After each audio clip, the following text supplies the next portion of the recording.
औरंगाबाद महानगरपालिका चुनाव में सियासी सरगर्मी तेज। राष्ट्रवादी अजित दादा पवार गट के 150 तो कांग्रेस के 200 फॉर्म भरे गए। TV news content script. Aurangabad महानगरपालिका चुनाव को लेकर राजनीतिक हलचल तेज हो गई है। आज औरंगाबाद में राष्ट्रवादी कांग्रेस पार्टी अजित दादा पवार गट और कांग्रेस पार्टी की ओर से बड़ी संख्या में चुनावी फॉर्म भरे गए। जानकारी के मुताबिक राष्ट्रवादी अजित दादा पवार गट की तरफ से कुल 150 उम्मीदवारों के आवेदन फॉर्म जमा किए गए, वहीं कांग्रेस पार्टी की ओर से 200 फॉर्म भरे जाने की पुष्टि हुई है। दोनों ही पार्टियों में टिकट को लेकर भारी उत्साह देखा गया। पार्टी कार्यालयों के बाहर समर्थकों और इच्छुक उम्मीदवारों की भीड़ नजर आई, जिससे साफ है कि महानगरपालिका चुनाव इस बार काफी रोचक होने वाला है। राजनीतिक जानकारों की माने तो बड़ी संख्या में फॉर्म भरने से यह संकेत मिलता है कि सभी पार्टियां चुनाव मैदान में पूरी ताकत के साथ उतरने की तैयारी में हैं। अब सबकी नजरें टिकट वितरण और गठबंधन की रणनीति पर टिकी हुई हैं। औरंगाबाद की सियासत से जुड़ी हर बड़ी अपडेट के लिए देखते रहिए अल हिंद न्यूज। शेख शाहरुख की रिपोर्ट, औरंगाबाद।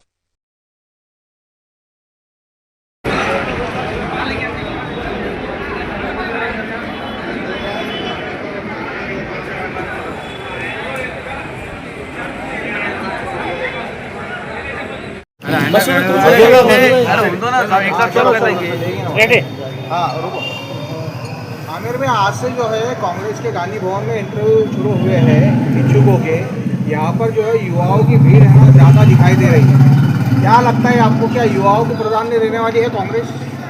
आज औरंगाबाद महानगर पालिका निवडणूक के संदर्भ में गांधी भवन सागर में पार्लियामेंट्री बोर्ड की बैठक रखी गई, जहाँ पर सभी इच्छुक उम्मीदवारों का यहाँ पर मुलाकाती का कार्यक्रम यहाँ रखा गया है। और जितने भी 350 उम्मीदवारों ने इच्छुक उम्मीदवारों ने यहाँ पर टिकट मांगा है, उसमें से 30% यूथ है और यूथ को टिकट देना चाहिए, ऐसी हमारी डिमांड है।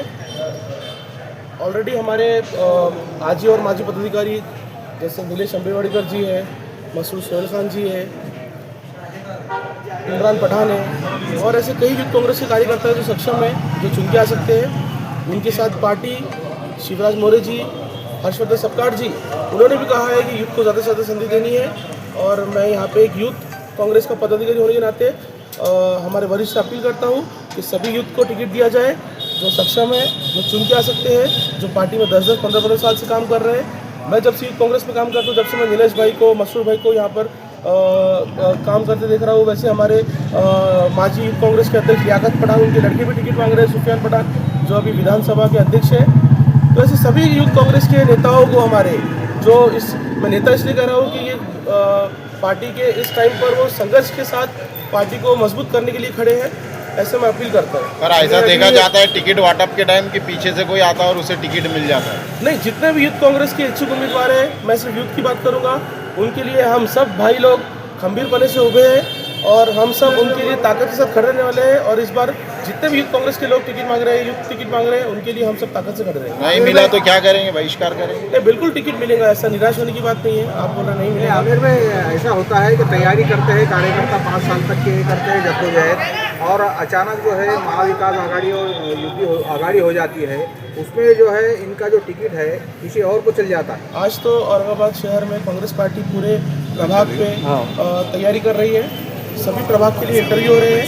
यूपी का प्रश्न आगे का है तो ऊपर से तय करेंगे। हर्षवर्धन सपकाट जी, शिवराज मौर्य जी, ये लोग ऊपर से यूपी के लिए तय करेंगे। यूपी होने के बाद कौन सा प्रभाग छूटता है, कौन सा प्रभाग होता है, वो विषय दूसरा। पर यूथ कांग्रेस को ज़्यादा से ज़्यादा टिकट देना चाहिए, ऐसा मैं अपील करता हूँ। ओके, पीछे आ जाओ थोड़ा। शुरू में क्या कहेंगे, यहाँ पर इंटरव्यू चल रहे हैं, क्या लगता है क्या इनकी जो उम्मीदें हैं वो पूरी हो सकती है? जो इंटरव्यू दे रहे हैं टिकट मिल सकता है इनको? जो लोग कांग्रेस के से टिकट मांग रहे हैं तो निश्चित तौर पर उनको टिकट मिलेगा। और ये वो लोग हैं जिन्होंने संघर्ष के समय पार्टी को नहीं छोड़ा है, तो हमारी ये उम्मीद है कि पार्टी के संघर्ष के इस टाइम पे उनको संधि देगी। क्या हालात है, सियासत कैसी है शहर में महानगर पालिका के चुनाव को लेकर?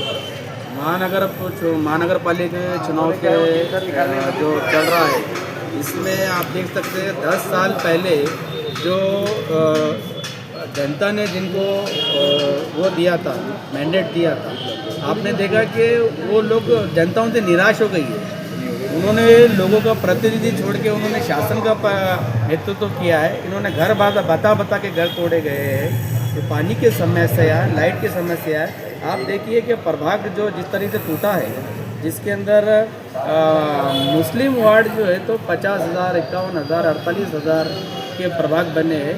और अगर आप देखेंगे अगर हिंदू से बेल्ट में देखेंगे तो वहाँ पे प्रभाग 30,000, 21,000, 32,000, मैक्सिमम 35,000 का प्रभाग बना है। इसका मतलब ये है कि कम यहाँ पे 2 से 2.5 प्रभाग यानी 8 से 10 नगर सेवक ऑलरेडी इन्होंने कम कर दिए गए हैं। और ये जो लोग महानगर पालिका में गए हैं इनको टेक्निकल नॉलेज नहीं है। अगर इनको टेक्निकल नॉलेज होता तो ये आक्षेप देते, इसको रोकते, इसको सही तरीके से वार्ड रचना करते, सही तरीके से इलेक्शन करवाते। तो इनको इस चीज़ का नॉलेज नहीं है। ये प्रशासन के साथ में रहकर उनकी हाँ में हाँ मिलाकर जो है तो काम कर रहे हैं, जिससे जनता नाराज है। सर, अतिक्रमण के बारे में सभी पक्ष की पार्टियां बोलती है, पर आज जो शहर में बर्थ सर्टिफिकेट और डेथ सर्टिफिकेट की जो परेशानियां हो रही है, दुश्वारी आ रही है, उसके ऊपर कोई नहीं बोला, क्या कहेंगे? सबसे पहले तो आपके पास अधूरी नॉलेज है। सबसे पहले जो है तो जी श्रीकांत सर के साथ में यूथ कांग्रेस के मैं, इदरीस नवाब खान, आमिर अब्दुल सलीम, हम लोग जाके उनसे मुलाकात की है। हमने उनको बताया कि ये जो आप बर्थ सर्टिफिकेट के ज़रिए जो आप जो है तो रेवेन्यू जनरेट कर रहे हैं, तो इसके रेवेन्यू जनरेट करने के और भी तरीके हैं जिसकी वजह से आप रेवेन्यू जनरेट कर सकते हैं। लेकिन जी श्रीकांत सर ये बात सुनने के मूड में नहीं है। वो अपनी हठधर्मी चला रहे हैं। हम मानते हैं कि इससे जनता बहुत परेशान है। लोकल बॉडी नहीं है। लोकल बॉडी आने के बाद में ऐसा लगता है कि ये हालात चेंज होंगे इंशाल्लाह। धन्यवाद। जो मसूर खान साहब ने जो बात बताई और हमारे मीडिया के जो प्रेस रिपोर्टर जिन्होंने बताया कि अतिक्रमण के बारे में क्या बोलना चाहिए, कि ये पूरा जो अतिक्रमण कर रहे जी श्रीकांत सर, तो ये पूरा बीजेपी, संजय केनेकर और जितने भी आमदार हैं बीजेपी के, ये बीजेपी के दबाव से जी श्रीकांत यहाँ पे अतिक्रमण का काम कर रहे हैं और इससे पूरी पब्लिक परेशान है। और ज़्यादा तौर पर जो एरिया में अतिक्रमण हुआ है वो सिर्फ मुसलमान के इलाकों में अतिक्रमण हुआ है। और इसके अलावा जो अभी उनका अतिक्रमण की कार्रवाई जो चालू है तो ये सिर्फ बीजेपी के दबाव में चालू है। और जी श्रीकांत सर जो अभी बता रहे हैं क्या यहाँ पे क्या बोलते हैं उसको, मिनी हॉस्पिटल घाटी में वहाँ पे वेंटिलेटर का जो अभी बढ़ाना था, 2 महीने पहले हमने निवेदन दिया था वहाँ का, तो उन्होंने बताए थे कि हम इसको 15 दिन के अंदर यहाँ वेंटिलेटर बढ़ाएंगे। आज 2 महीने के ऊपर हो गए, अभी तक वहाँ पे एक वेंटिलेटर भी बढ़ा नहीं। और अभी अल्पसंख्यक में अभी 600 की अल्पसंख्यक की नीति है वो अभी तक हुई नहीं है, ना ही वहाँ पे कोई स्कॉलरशिप का कोई हुआ है। और दूसरी बात जो है तो हमारा आमिर अब्दुल सलीम साहब जो हमारे युवा के नेता है और औरंगाबाद के जो सक्षम उम्मीदवार है, हम इनके नेतृत्व में और हमारे यूसुफ भाई सहरत है इनके नेतृत्व में पूरा काम कर रहे हैं और इंशाल्लाह आगे करते रहेंगे और महानगर पालिका में इंशाल्लाह कांग्रेस का झंडा लहराते रहेंगे।